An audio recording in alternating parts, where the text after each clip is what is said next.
द्रौपदी पांचाल देश के राजा द्रुपद की कन्या थी, इसलिए उन्हें पांचाली भी कहा जाता है।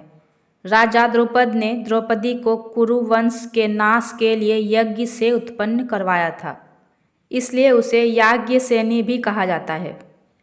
यह अपने पूर्व जन्म में ऋषि कन्या थी।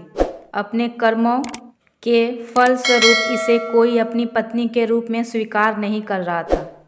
तब इन्होंने शिवजी की घोर तपस्या की। तपस्या से प्रसन्न होकर शिवजी ने कहा, तुम मनचाहा वर मांग लो।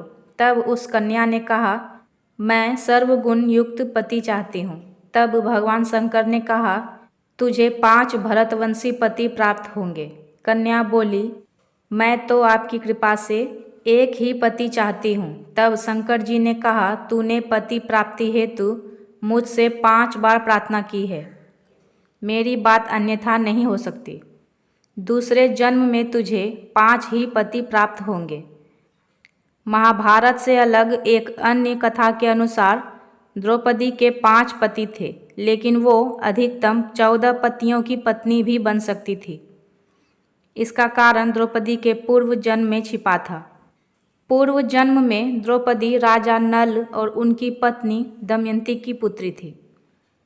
उस जन्म में द्रौपदी का नाम नलयनी था। नलयनी ने भगवान शिव से आशीर्वाद पाने के लिए कड़ी तपस्या की।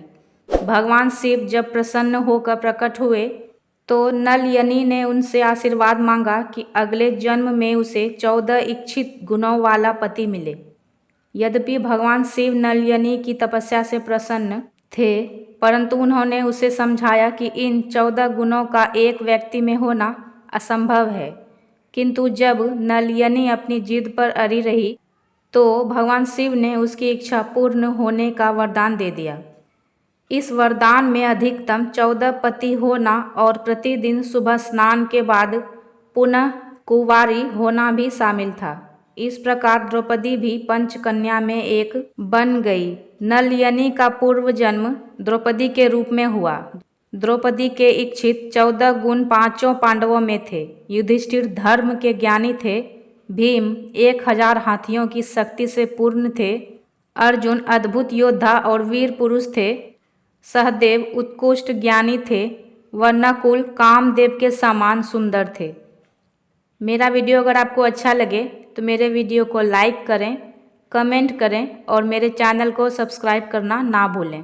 धन्यवाद।